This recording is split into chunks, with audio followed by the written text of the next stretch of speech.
Hello all of you. इस lecture में हम रिलेशनल ऑपरेटर पढ़ने वाले हैं। तो मैं इसके बारे में बता दूं, कई लैंग्वेजेस में इसको या फिर कई जगह पर इसको कंपैरिजन ऑपरेटर्स भी बोल जाते हैं। कंपैरिजन ऑपरेटर और रिलेशनल ऑपरेटर ये एक ही है, राइट। तो यहाँ पर होता क्या है, कॉन्सेप्ट क्या है, पहले यहाँ पर कॉन्सेप्ट समझते हैं, राइट। तो ये क्या करता है, ये दो वैल्यू को, राइट, इफ एल्स के बिना ये चलता नहीं है, बट ये चलेगा, मैं बताऊंगा कैसे क्या होगा, राइट। ये दो वैल्यू को कंपेयर करता है, राइट। इसीलिए इसको कंपैरिजन ऑपरेटर भी बोला जाता है, राइट। तो इसमें पहला ऑपरेटर आता है इक्वल टू। अब इक्वल टू करता क्या है, पहले कॉन्सेप्ट समझना। इक्वल टू बोलता है अगर दोनों साइड की, दोनों ऑपरेंड्स की वैल्यू अगर इक्वल है, देन ये आपको जो है वो ट्रू प्रोवाइड कराएगा, मतलब इसकी भाषा में वन देगा, क्योंकि यहां पर बुलियन नहीं होता। कॉन्सेप्ट समझते हैं। तो अगर मैं चेक करता हूं ए इक्वल टू बी, तो अगर इन दोनों वेरिएबल्स की वैल्यू इक्वल है, इसकी और इसकी वैल्यू इक्वल है, देन ये आपको आउटपुट वन प्रोवाइड कराएगा। वन का मतलब होता है ट्रू, वन का मतलब होता है ट्रू, और जीरो का मतलब होता है फॉल्स। जीरो का मतलब होता है फॉल्स, राइट। चलो मैं इसको अभी आपको समझाता हूं प्रैक्टिकली। चलते हैं।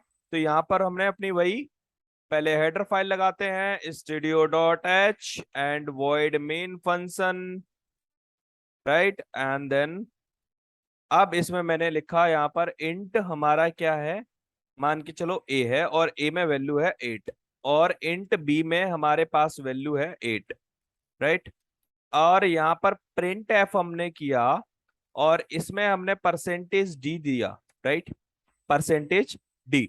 और यहाँ पर अगर मैंने क्या किया, यहाँ पर हमने बोला कि ए इज इक्वल टू बी, क्या ए बी के बराबर है, हाँ या ना। तो जब हम इसको रन करेंगे तो ये मुझे वन दिखा रहा है, मतलब ट्रू, राइट। अगर वैल्यू कहीं भी चेंज होती तो ये मुझे जीरो देता, वरना फॉल्स। तो याद रखना वन का मतलब क्या होता है, मैं कमेंट में यहां पर बता देता हूं। वन का मतलब होता है ट्रू, और जीरो का मतलब होता है फॉल्स। मैं फिर से बता रहा हूं, है ना, मतलब होता है फॉल्स, राइट। चलिए, तो अभी मैं आपको कॉन्सेप्ट समझाता हूं। अगर मैं यहां पर एस लिखता एंड देन इसको रन करता स्ट्रिंग लगा के, तो ये मुझे नल दिखाता, क्योंकि एस स्ट्रिंग हो गया। तो यहां पर आपको डी ही करना है, राइट। अब आप नेक्स्ट आते हो। नॉट नेक्स्ट हमारा ऑपरेटर होता है नॉट इजगल टू, इसका साइन ये होता है। नॉट इजगल टू में क्या होता है, याद रखना, नॉट इजगल टू में हम लिखते हैं ए नॉट इजगल टू बी। अगर वैल्यू इन दोनों की बराबर नहीं है तो ये आपको वन देगा, बराबर नहीं है अपोजिट है उसका, और बराबर है तो ये आपको जीरो देगा, मतलब फॉल्स। तो यहां पर याद रखना कि कॉन्सेप्ट कैसे समझने हैं आपको। चलिए, तो यहां पर अभी मैं A not equal to B करता हूं, right. A not equal to B, तो इसके मुताबिक मुझे ये ट्रू देना चाहिए, मतलब वन। देखिए वन दे रहा है, राइट। तो यहां पर याद रखना, अगर यहां पर वैल्यू सेम होगी तभी ये फॉल्स देगा, तभी ये आउटपुट आपको फॉल्स मिला, जीरो, राइट। तो ये कॉन्सेप्ट ना थोड़ा सा ध्यान से समझना, ठीक है। तो ये हमारे is equal to and not is equal to दोनों हमारे ऑपरेटर हो गए। इसके बाद आपका आता है ग्रेटर देन। ग्रेटर देन क्या बोलता है कि भाई इस साइड का, जैसे ए ग्रेटर है देन है बी से, ए बड़ी है बी से, तो ये आपको आउटपुट वन प्रोवाइड कराएगा, वरना आपको जीरो देगा। चलिए हम ये भी समझ लेते हैं। तो आपने यहां पर बोला ए ग्रेटर देन बी, ए ग्रेटर देन बी, तो यहां पर मैं पहले इसकी वैल्यू बढ़ा देता हूं ए की, एंड देन रन करते हैं। तो ये आपका आउटपुट वन दे रहा है, क्योंकि ए बड़ी है, राइट। समझ में आया। तो ए आपका जो है वो बड़ा है, इसीलिए ये आपको ट्रू दिखा रहा है। अगर मान के चलो ए फाइव होता तो ये आपको आउटपुट जो है वो जीरो दिखाता, राइट, बिकॉज ए छोटा हो गया, फॉल्स दिखा रहा है, राइट।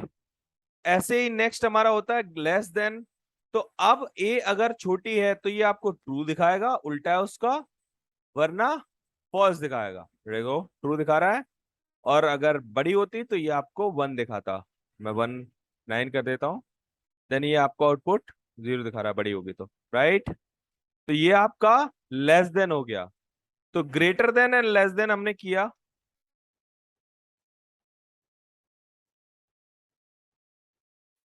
अभी नेक्स्ट हमारा ऑपरेटर है greater than is equal to.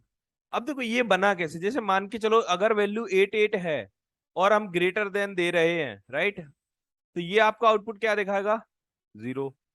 But हम पहले इसको करने से पहले ये सोच रहे थे 1 आएगा। इसको करने से पहले हम क्या सोच रहे थे? 1 आएगा। बट आ क्या रहा है? 0। क्यों आ रहा है? क्योंकि ए बड़ा थोड़ी है, क्योंकि हम फाइंड तो बड़ा ही वैल्यू कर रहे हैं ना, ए ग्रेटर देन बी। अगर ए कैपिटल नहीं है बी से तो ये आपको फॉल्स ही देगा। तो इसीलिए अगर बड़ी हो या बराबर हो तो हम इक्वल टू लगाते हैं। मतलब a greater than equal to, a greater than equal to, मतलब क्या बोल रहे हैं हम? या वैल्यू बड़ी हो या बराबर हो तो ये आपको ट्रू प्रोवाइड कराएगा, मतलब 1 आएगा। देखना, बनाया। तो यही हमारा ऑपरेटर है, इसको हम बोलते हैं greater than equal to. Same इसके बाद आता है लेस देन इक्वल टू, या वैल्यू छोटी हो या बराबर हो, राइट। तो यहां पर आप क्या करोगे? लेस देन इक्वल टू, तो भी ये आपको ट्रू ही दिखाएगा। समझ में आ गया? तो ये हमारे रिलेशनल ऑपरेटर होते हैं। इन ऑपरेटर्स के बारे में थोड़ा सा और प्रैक्टिस करना, क्योंकि ये सारे ऑपरेटर्स ना बहुत इंपॉर्टेंट पार्ट हैं।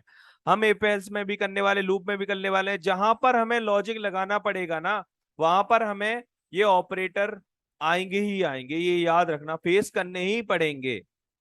जहां भी हमें लॉजिक्स की बात आएगी वहां पर ये ऑपरेटर हमें फेस करने ही करने हैं, राइट। तो आप याद रखना कि भाई पर्टिकुलर आपको ऑपरेटर की प्रैक्टिस अच्छी होनी चाहिए, आपको एक एक ऑपरेटर समझ में आना चाहिए, राइट। सो नेक्स्ट क्लास में हम अपना लॉजिकल ऑपरेटर देखेंगे।